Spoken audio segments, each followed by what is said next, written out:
డాకిని డాకిని. ఈ తిరిగే కొబ్బరికాయ ఆత్మ దిశని సూచిస్తుంది. ఆ మూలేంటి కుక్క చచ్చిపడుంది. అక్క, నా గురించి కూడా ఆలోచించి నిర్ణయం తీసుకో ప్లీజ్. ఇంకేం ఆలోచించడం లేవు, రాతలు బట్టి అన్ని జరుగుతాయి. వెళ్ళెక్కడి నుంచి. కనీసం ఆస్తి కూడా లేని ఈ ముష్టిదాని పేదదాని బ్రతుకు నాకు అక్కర్లేదు. ఆగు, ఏంటి నీ సమస్య? అసలు ఏం జరిగిందంటే, ఆస్తిలో చిల్లి గవ్వ కూడా నీకు రాదు, మొత్తం అంతా నా పేరు మీదే ఉంది. అంతేలేవే, నేను నీకు సొంత చెల్లిని కాదు కదా, సవితల్లి కూతురు కదా, ఇలాగే చూస్తావులే. ఏమైనా అనుకో, సవిత్తెలు అంటున్నావు, మీ అమ్మాయి నాకు ఇవ్వడానికి ఒప్పుకుంది, నీకేంటి అభ్యంతరం? అమ్మా, అక్క ఏం చెప్తే చెయ్యమ్మా. నువ్వు చావటం దేనికి? క్షుద్రం ఉండగా నీకు ఆస్తి కావాలి అంతే కదా. క్షుద్రమా? నాకు ఆస్తొచ్చేలా చేస్తారా స్వామి? తన గోళ్ళు, తన జుట్టు, తన వాడిన బట్టలు అన్నీ కలిపి ఒక పసుపు బట్టలో మూట కట్టుకుని తీసుకురా. నువ్వు నన్ను తప్పుగా అర్థం చేసుకుంటావని నాకు తెలిసే, కానీ అమ్మ నేను ఏం మాట్లాడుకున్నావో నీకు తెలీదు. అది డబ్బులన్నీ పాడు చేస్తుంది, ఆస్తి మొత్తం దాని చేతిలో పెడితే నాశనం అయిపోతుంది. నువ్వు కంగారు పడకమ్మా, ఆస్తి మొత్తం నా పేరు మీదే ఉందని దానికి అబద్ధం చెప్దాము. ఇప్పుడు నువ్వు నన్ను తప్పుగా అర్థం చేసుకున్నా పర్వాలేదే, చివరికి నీకంతా మంచి జరిగితే చాలు నాకు. దాని డ్రెస్ తీసుకొచ్చాను, దాని గోల్డ్ జుట్టు ఎలా తీయాలి? ఓం శాకిని డాకిని. ఓం కాళీ. ఓం శాకిని డాకిని. చెప్పు గురువా, మమ్మల్ని ఎందుకు పిలిచావు? ఈ ప్లేస్ ఏంటి ఇలా ఉంది? ఈయన మరీ ఘోరంగా ఉన్నారు. స్వామి, రా బాలికారా, ఇక్కడంతా భూత ప్రేత పిశాచాలన్నీ వేచి ఉన్నాయి, నువ్వు రావటమే ఆలస్యం. స్వామి, ఇందులో తను వాడిన దుస్తులు, గోళ్ళు, జుట్టు అన్నీ ఉన్నాయి.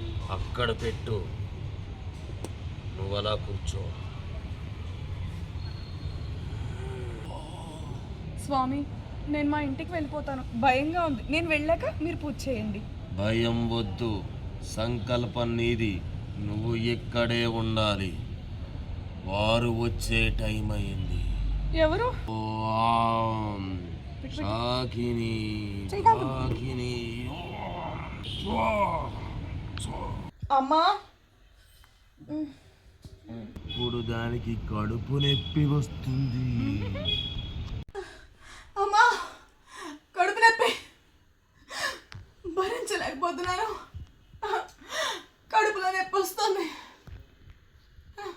నాకేదో అవుతుంది, వాంతి వచ్చేలా ఉంది.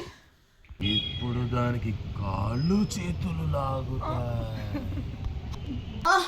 కాళ్ళు కాళ్ళు కదపలేకపోతున్నానే, కాళ్ళు కదపలేకపోతున్నానండి, నాకేదో అవుతుంది. తలనొప్పి మాత్రం అసలు భరించలేకపోతున్నాను. దానికి వాంతులు, వికారమైన రోగాలు అన్నీ కలిగి అవస్థకి గురి అవుతుంది.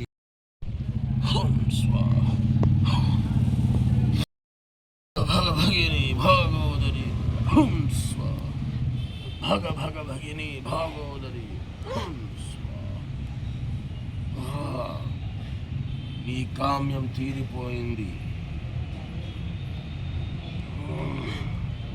లేదు లేదు,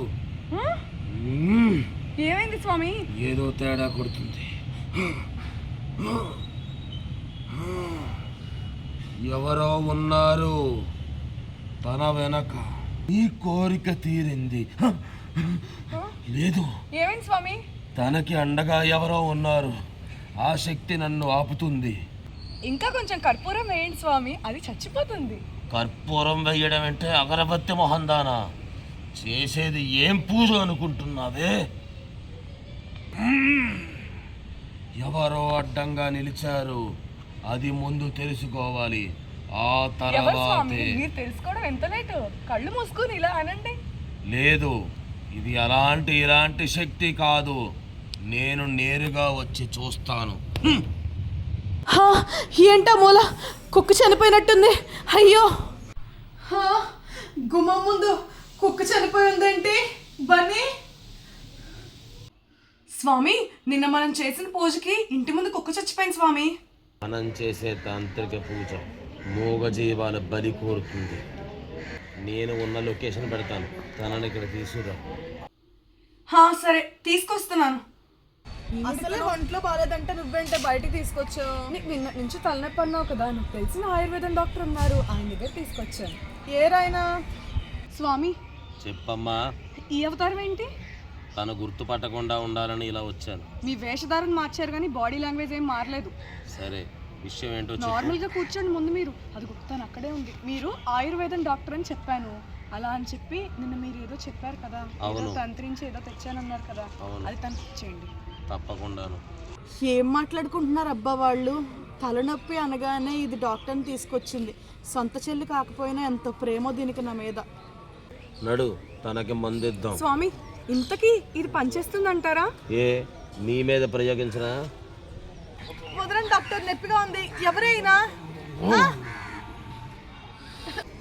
రోజు ఈ మాత్ర ఒకటి వేసుకుంటూ ఉండు. ఆ వేసుకునే ముందు అని ఆ మంత్రం అనుకుని వేసుకోవాలి. హాయ్ అండి, వీడియో మొత్తం చూసారా? ఎలా ఉందో కామెంట్ చేయడం మర్చిపోవద్దు. నెక్స్ట్ పార్ట్ కోసం వెయిట్ చేయండి, ఇంకా చాలా బాగుంటుంది. అండ్ నెక్స్ట్ పార్ట్ కోసం ఎంతమంది వెయిట్ చేస్తున్నారో కూడా కామెంట్ చేయండి. వెళ్ళే ముందు ఒక లైక్ ఇచ్చేసేయండి. Bye bye.